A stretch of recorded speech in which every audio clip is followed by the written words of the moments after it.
Hello दोस्तों, स्वागत है आप सभी का आपका अपने चैनल वीके ऑनलाइन क्लास में।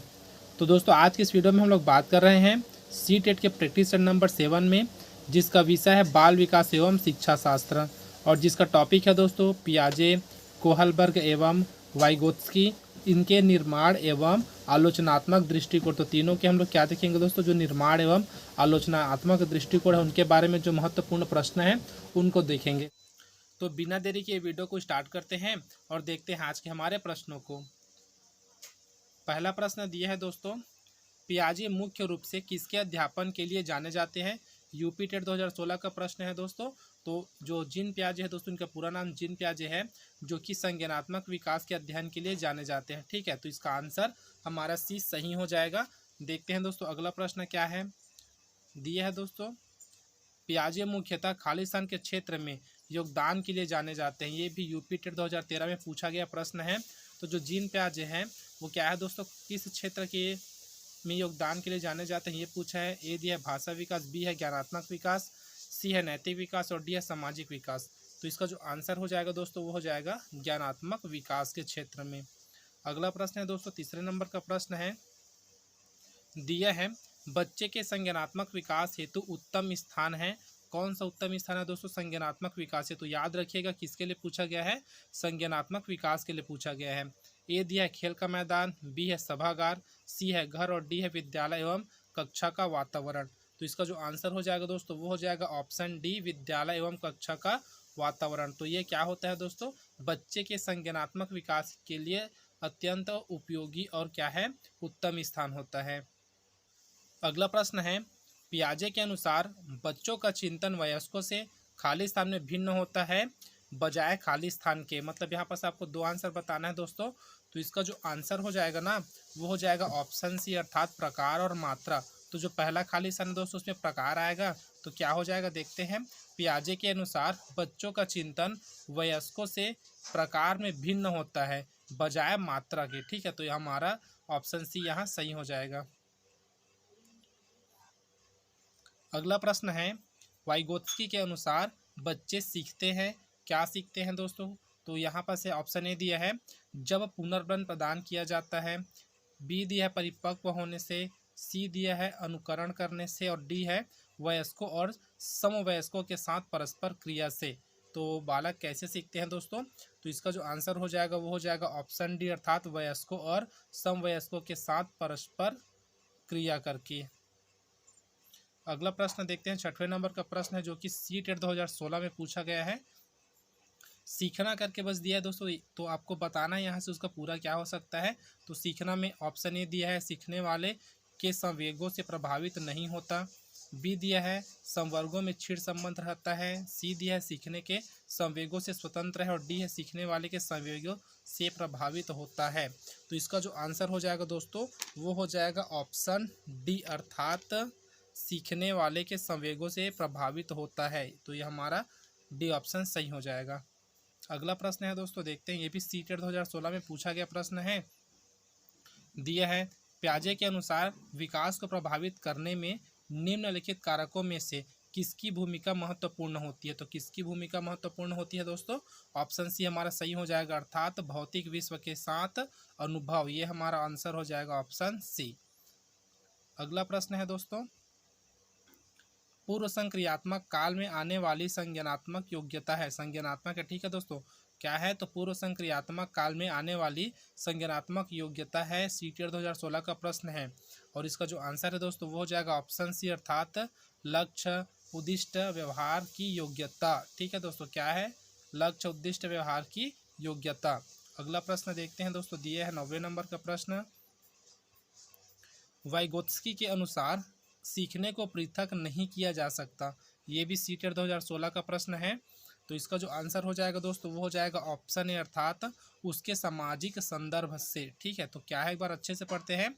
तो किन के अनुसार है दोस्तों, तो वाइगोत्स्की के अनुसार है सीखने को पृथक नहीं किया जा सकता उसके सामाजिक संदर्भ से। इस प्रकार से यह हो जाएगा।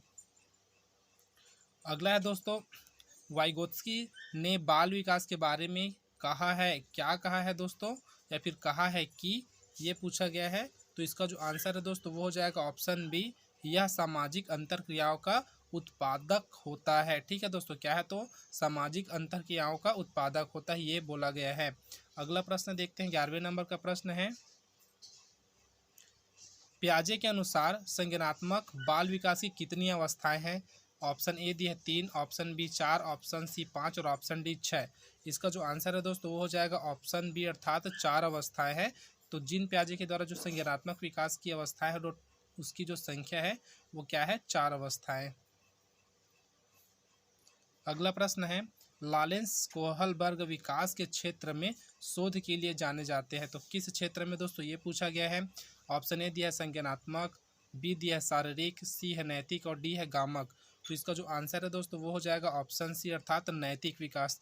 तो दोस्तों यहाँ से याद रखिएगा, जीन पियाजे किस क्षेत्र में शोध के लिए जाने जाते हैं? तो संज्ञानात्मक विकास के। और यहाँ पर क्या पूछा गया है? लॉरेंस कोहलबर्ग किस क्षेत्र के? तो नैतिक विकास के। ठीक है दोस्तों, क्या है? नैतिक विकास के, याद रखिएगा इसको। अगला प्रश्न है, कौन सा सीखना स्थायी होता है? ठीक है, स्थायी पूछा गया है, याद रखिएगा। ए दिया है रट कर, बी सुन कर, सी समझ कर और डी देख कर। इसका जो आंसर हो जाएगा दोस्तों वो हो जाएगा ऑप्शन सी समझ कर। तो जो समझ कर सीखते हैं दोस्तों क्या रहता है? स्थायी रूप से रहता है। अगला प्रश्न है, लॉरेंस कोहलबर्ग के संदर्भ में निम्नलिखित में से कौन सा कथन असत्य है? ठीक है दोस्तों, असत्य पूछा गया है।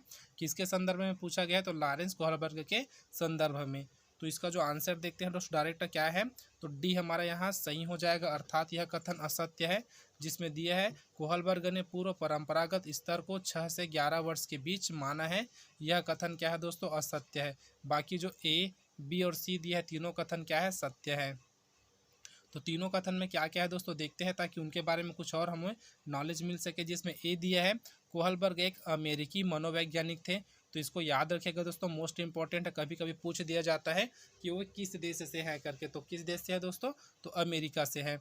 अगला है, कोहलबर्ग ने जीन पियाजे से प्रभावित होकर नैतिक विकास का सिद्धांत दिया। तो ये भी ठीक है दोस्तों, किन से प्रभावित होकर अगर आपसे पूछा जाता है तो जीन पियाजे से। कौन से सिद्धांत दिया है? तो नैतिक विकास का सिद्धांत दिया है। अगला दिया है, कोहलबर्ग ने नैतिक विकास को 3 अवस्थाओं में बांटा है। तो ये भी सही है दोस्तों, अर्थात ए बी सी तीनों सही है। तो तीनों से आपको याद रखना है कि कहाँ के वैज्ञानिक है, किन से प्रभावित हुए हैं, कौन सा सिद्धांत दिया है और कितने अवस्थाओं में बांटा है, इन सबको आपको याद रखना है। अब देखते हैं अगला प्रश्न। प्रश्न है, निम्नलिखित में से कौन सा एक भाग परंपरागत नैतिक स्तर से जुड़ा हुआ है? ठीक है दोस्तों, किससे बोला गया है? तो परंपरागत नैतिक स्तर से जुड़ा हुआ है बोला है। तो इसका जो आंसर है दोस्तों वो हो जाएगा अधिकार संरक्षण अभिमुखता। ठीक है, ऑप्शन बी हमारा यहाँ सही हो जाएगा। अगला प्रश्न है, निम्नलिखित कथनों के बारे में विचार कीजिए। पहला दिया है, कोहलबर्ग ने स्वकेंद्रित अवस्था को 3 से 6 वर्ष तक माना है। उसके बाद दूसरा दिया है, आधारहीन आत्मचेतना अवस्था किशोरावस्था से जुड़ी हुई है। तीसरा दिया है, परंपरागत नैतिक स्तर की अवधि 9 से 14 वर्ष के मध्य होती है। उपरोक्त कथनों में से कौन से कथन सही नहीं है? ठीक है दोस्तों, कौन से कथन सही नहीं है मतलब 1 2 3 जो कथन दिया है तीनों में कौन सा कथन सही नहीं है ये हमको बताना है। ऑप्शन ए दिया है केवल 2, ऑप्शन बी दिया है केवल 3, ऑप्शन सी है केवल 1 और ऑप्शन डी है ये सभी। तो इसका जो आंसर है दोस्तों वो हो जाएगा ऑप्शन बी केवल तीसरा। मतलब जो तीसरा कथन है दोस्तों वो क्या है? असत्य है। बाकी जो कथन है वो क्या है? सत्य है। 17वें नंबर का प्रश्न है दोस्तों, नैतिक दुविधा एवं नैतिक तर्कड़ा को किस मनोवैज्ञानिक ने प्रतिपादित किया है? किन्होंने किया है दोस्तों?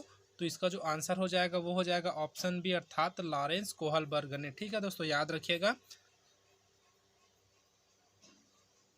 अगला प्रश्न है, लेव वाइगोत्स्की के सामाजिक सांस्कृतिक सिद्धांत के संदर्भ में कौन सा कथन सही नहीं है? तो कौन सा कथन सही नहीं है दोस्तों? तो इसका जो आंसर हो जाएगा वो है ऑप्शन बी, मतलब ये कथन सही नहीं है जिसमें दिया है यह एक फ्रांसीसी मनोवैज्ञानिक थे। ठीक है दोस्तों, इतना तो पता चल गया कि वो फ्रांस के वैज्ञानिक नहीं थे। तो आपको कमेंट बॉक्स में कमेंट करके बताना है कि वे कहाँ के मनोवैज्ञानिक थे। याद कमेंट बॉक्स में आपको कमेंट करके बताना है इसका आंसर। तो देखते हैं दोस्तों इसके बारे में और क्या क्या है। तो इसके अनुसार दिया है, वाइगोत्स्की का सामाजिक सांस्कृतिक सिद्धांत बालक के संज्ञानात्मक विकास पर आधारित है। एक लाइन आपका बना जो कि मोस्ट इंपॉर्टेंट है। अगला है दोस्तों, इन्होंने बालकों के संज्ञानात्मक विकास में भाषा एवं चिंतन को महत्वपूर्ण अंग माना है। ये मोस्ट इम्पॉर्टेंट है दोस्तों दोनों। अगला है, इनके अनुसार खेल बालकों में संज्ञानात्मक, भावनात्मक एवं सामाजिक विकास को बढ़ाता है। तो ये तीनों कथन आपका ऑप्शन ए, ऑप्शन सी और ऑप्शन डी तीनों सही है। अगला प्रश्न है, संभाव्य या फिर निकट विकास का क्षेत्र निम्नलिखित में से किस मनोवैज्ञानिक की देन है? तो किनकी देन है दोस्तों? तो इसका जो आंसर हो जाएगा वो हो जाएगा ऑप्शन सी, अर्थात लेव वाइगोत्स्की का देन है।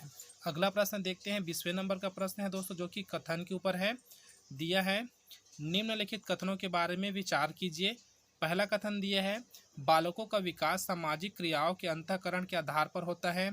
दूसरा है, बालकों का मानसिक विकास अधिगम के द्वारा ही संभव है। तीसरा दिया है, बालकों में भाषा एवं चिंतन का विकास स्वतंत्र रूप से होता है। उपरोक्त कथनों में से कौन से कथन सही हैं? तो सही कथन बताना है। इसके अनुसार ऑप्शन दिया है, ए में दिया है 1 और 2, बी में दिया है 2 और 3, सी में दिया है केवल 2 और डी में दिया है ये सभी।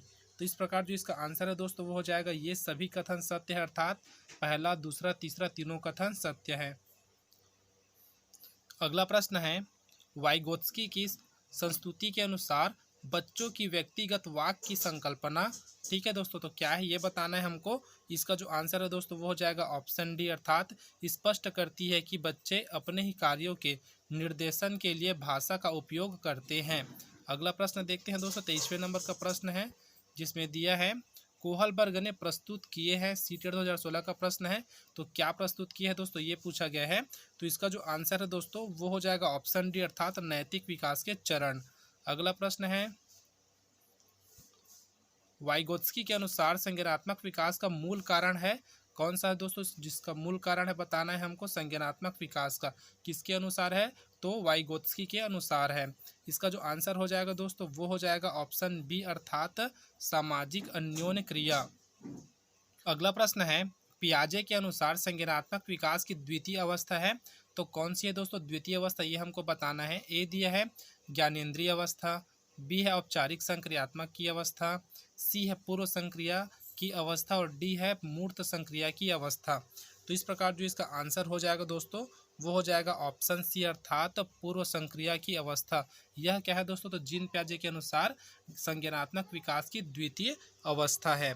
अगला प्रश्न देखते हैं दोस्तों, जिसमें दिया है, पियाजे के अनुसार मूर्त संक्रियाओं का स्तर किस अवधि में घटित होता है? ठीक है दोस्तों, किस अवधि में घटित होता है, मतलब किस किस वर्ष के बीच में होता है, ये हमसे पूछा गया है। ए में दिया है जन्म से 2 वर्ष, बी दिया है 2 से 7 वर्ष, सी दिया है 7 से 11 वर्ष और डी दिया है 11 से 15 वर्ष। तो इसका जो आंसर हो जाएगा दोस्तों 26वें नंबर का वो है ऑप्शन सी, अर्थात 7 से 11 वर्ष। अगला प्रश्न है दोस्तों, मनोवैज्ञानिक वाइगोत्स्की कहाँ के थे? 4 ऑप्शन आपको दिया गया है, आपको कमेंट बॉक्स में कमेंट करके बताना है। इसका आंसर मैं नहीं बता रहा दोस्तों, क्योंकि एक क्वेश्चन और है जिसमें मैं आपसे ये चीज़ पूछ चुका हूँ। तो आपको यहाँ से ऑप्शन तो मिल गया कि 4 देश में से एक से है करके, आपको कमेंट बॉक्स में कमेंट करके इसका आंसर बताना है। देखते हैं दोस्तों अगला प्रश्न। अगला प्रश्न है, 9 वर्ष के बालक की नैतिक तर्कना आधारित होती है। आरटेट 2012 का प्रश्न है दोस्तों। तो इसका जो आंसर है वो हो जाएगा, किसी कार्य के भौतिक परिणाम उसकी अच्छाई या बुराई को निर्धारित करते हैं। इसका आंसर हो जाएगा। अगला प्रश्न देखते हैं दोस्तों, 29वें नंबर का प्रश्न है, दिया है, रोहित ने अजय की डेस्क से ली हुई पेंसिल वापस रख दी क्योंकि उसे पकड़े जाने पर सजा मिलने का डर था। यह कोहलबर्ग के किस स्तर को बताता है? ठीक है दोस्तों, किस स्तर को बताता है ये पूछा गया है। यहाँ हमको 4 ऑप्शन दिया गया है और जो इसका आंसर हो जाएगा वो है पूर्व परंपरागत स्तर या फिर अवस्था। ठीक है दोस्तों, क्या है तो इसको स्तर ही बोलेंगे, तो पूर्व परंपरागत स्तर, ये इसका आंसर हो जाएगा। अगला प्रश्न देखते हैं दोस्तों, 30वें नंबर का प्रश्न है और आज का हमारा अंतिम प्रश्न है, जिसमें दिया है, कोहलबर्ग ने नैतिक विकास के सिद्धांत के अनुसार निम्न अवस्थाओं में लोगों की आशा तथा इच्छाएं पूरी करने के संदर्भ में सही या गलत का निर्णय लेता है। ठीक है दोस्तों, तो किस अवस्था में लेता है? यहाँ पर आपको 4 अवस्था दिया गया है, अवस्था 1, अवस्था 2, अवस्था 3 और अवस्था 4। इसका जो आंसर है दोस्तों वो हो जाएगा ऑप्शन सी, अर्थात अवस्था 3 में। ठीक है दोस्तों, तो दोस्तों वीडियो अगर आपको हेल्पफुल लगा तो वीडियो को जरूर लाइक करें, साथ ही अपने दोस्तों में जरूर शेयर करें। अब मिलते हैं दोस्तों अगले वीडियो में कुछ इसी प्रकार के प्रश्नों के साथ, तब तक के लिए जय हिंद।